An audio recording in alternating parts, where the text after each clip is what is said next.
Welcome back to Fix Me Master. If you've just installed Visual Studio Code and want to make it beginner-friendly, you're in the right place. In this quick tutorial, I'll show you how to customize VS Code settings step by step to create a clean, smooth, and distraction-free setup perfect for beginners. Let's dive in. Step 1. To get started, launch VS Code and press Ctrl. This opens up the Settings panel, where we'll customize everything. You can also access it from the top menu, File Preferences, Settings. Step 2. Enable word wrap. By default, long lines of code can stretch off screen. Search for word wrap and enable it. This makes your code easier to read without scrolling sideways.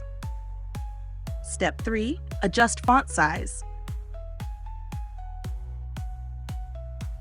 Under Editor, Font Size, increase the font to something like 16 or 18 for better readability, especially helpful for beginners learning syntax. Step 4. Enable line numbers. Line numbers help you follow along with tutorials or debug more easily. Make sure Editor line numbers is set to On or Relative. Step 5. Turn on autosave. To avoid losing your work, search for autosave and set it to After Delay. You can adjust the time if needed. This way, you won't have to manually press Ctrl+S every time. Step 6. Install a friendly theme.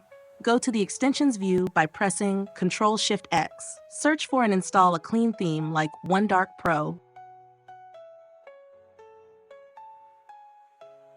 or Monokai. A good theme makes coding easier on the eyes. Step 7. Install IntelliSense extensions. Search and install extensions like Python, Prettier, Code Formatter, Live Server.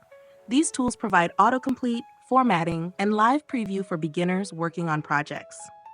Step 8. Use the welcome page wisely. If you're still new, don't disable the welcome page yet. It offers quick links to popular guides and commands that can help you learn faster. And that's how you customize VS Code for a beginner-friendly setup. Clean layout, readable fonts, autosave, and helpful extensions, all set to boost your learning experience.